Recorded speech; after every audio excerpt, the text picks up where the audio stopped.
Hi, this is Katie with Pink Polish Design, and this is a time lapse of my recent Elemental Dragonfly illustration. And today I want to chat a little bit about commissions and contracts. That can be kind of a scary thing for an artist who hasn't done commissions before, and I feel like I've learned some things over the course of the last couple of years doing commissions that might be helpful to other artists. So I'm going to share a few of my tips with you and things that I feel like have saved me some heartache and help me have a commission that is a happy, pleasant experience. So this commission here was a joy to create. This was actually created for a friend of mine, Olivia, who recently wrote a novel. How amazing is that? So I would highly encourage you, if you love this artwork as much as I do, and I really do love how this turned out, please take a moment to check out her artist page that I have down below, and I will have very shortly here added her Indiegogo page information as well. This is going to be just an incredible book. She's a very talented author, and I highly encourage you to support her in that, as well as the fact that you could actually get some really cool art from backing her campaign. She will be offering as backer gifts some limited edition embellished prints of this piece, as well as some bookmarks, because how fun is that to use this bookmark in your new novel from her. So this piece was really fun. She's going to be using it in her book as a chapter moniker, as well as using it as some of the marketing for this novel she's written. So let's jump into some tips on commissions and contracts. So first off, it's super important to get a clear idea of what your client's expectations are. There's nothing worse than putting in a whole bunch of work into some thumbnails or a concept sketch and really finding out you're way off the mark as far as what your client wants. And most of the time I find that just means having a nice long chat with them and repeating back often to the client what your understanding is of what they want. That gives them time to correct that and make sure everybody's on the same page, because sometimes what we hear from what they're saying is not really what they intend to be telling us. So along that same lines, tip number 2 is make sure you know what the end use for this artwork will be. So I have a variety of different commissions that I regularly do. Sometimes it's as simple as someone saying, hey, I want you to draw me a picture of blank. Let's say for this particular conversation, we'll say a picture of a bunny. They just really want a picture of a bunny to hang in their house. Maybe it's a particular bunny that means something to them, or a particular breed. Please, will you draw me this picture? So make sure, one, they intend to purchase the original art. You don't want to put a lot of time and energy into prepping for a commission that's not really a commission. And I have had several of those where people have approached me and said, I'd really like an illustration of this particular thing. And luckily, I usually get the feeling early on, hey, are you interested in the actual original artwork? It would be X number of dollars, or are you just looking for an art print? And that's fine too, as long as I know that going in. You also want to know if this is going to be used for marketing or business purposes, because that may require different licensing to the end user, as well as a different price. Because I feel like if I'm not able to make revenue off of that illustration in other ways, then I'm going to price it differently than, say, a piece that I'm making for someone to hang on their wall, where I'm still able to sell prints and cards of that same piece, in which case I'm making money other ways. I can give them a really competitive price. Number 3, and this one is super important. It might be the most important tip I'm going to give you.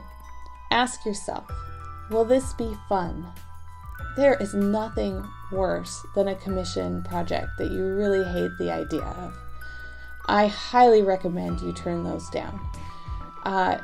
Commission work can suck the life out of you on the best and most fun projects. it is really exhausting for an artist for us to be putting our energies, instead of into some general inspiration, to be putting it into something so specific. And I find it can be really mentally draining. So make sure that this process is going to be fun for you. Secondly, ask yourself, will I enjoy working with this person? There's a common theme in most of the horror stories that you will hear from artists, and that it is a personality conflict between them and the client. So it's really important, if you feel like this person already comes across like they might be difficult, or that maybe you have some differences in opinions when it comes to this art piece, it may be a wise idea to turn it down. They may be better served going to a different artist. I do find there are a lot of times where I get asked to create art pieces that I feel like it is more about the fact that they feel like they have met and know an artist, and they're asking me to do something that really isn't within what I normally do. Sometimes that can be a great opportunity for growth as an artist, but other times it's just not a good fit. So just keep that in mind. It is absolutely okay to say no. And if you have that inclination, you will be saving yourself and your client a lot of time and grief, and possibly money. So next up, consider documenting the number of revisions and concept sketches and potentially thumbnails you intend to create for this commission. It's really easy for a commission project to get out of hand this way if you don't document those details. So if you and your client aren't on the same page and they haven't clearly articulated to you what their needs are for this illustration, it can mean concept sketch after concept sketch after concept sketch. So be kind to yourself and document the number of revisions so that when you hit that max, say you're going to do 8 thumbnail sketches and 2 revisions before you create the final artwork. If that is documented, then once you hit that cap, you can let your client know, I think we're really close. I think it's going to take one more revision, and you can make that determination whether you're going to throw that one in for free, whether you have enough time budgeted in that monetary budget to do more for them, or whether you need to charge a little bit of additional money to make this artwork perfect. Next, the contract.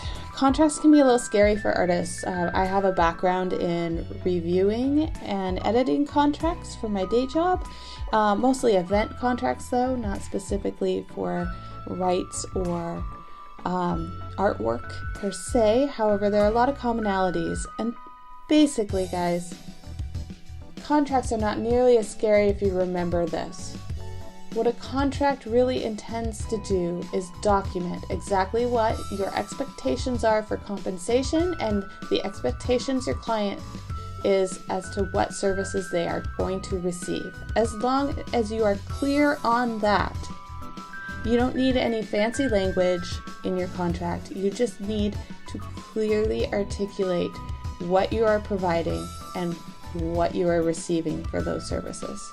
So, make sure to keep in mind if this is going to be used for marketing or as a logo, or in this case, it's going to be used in a book that this client is going to need the rights to reproduce.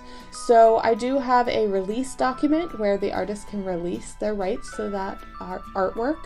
I highly recommend you do that for the safety of both your client and yourself if you are creating a logo or something else that is going to be mass reproduced.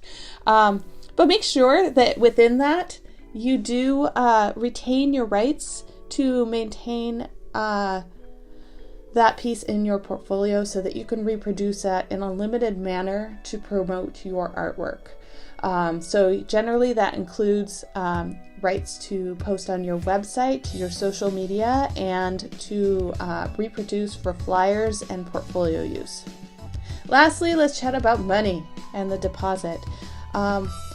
This is an area that I break my own rule often, but you really should get at least a 50% deposit. If you are working in a medium that is expensive or it's an expensive please consider 100% upfront. And then clearly document what your cancellation policy is in that contract. I will include below a link to a sample of my contract and a sample of my transfer of rights form for your use. Feel free, there are lots of templates out there. Just make sure and get a contract when you commission. I hope you found those tips useful, and I'm not a contract or legal expert, so if you have specific questions, I would highly suggest you talk to a lawyer and work up a contract document that you can use for a number of years. And if you have questions or if you have some tips of your own, please post them below and I will take a look.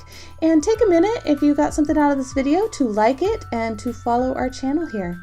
Thanks so much.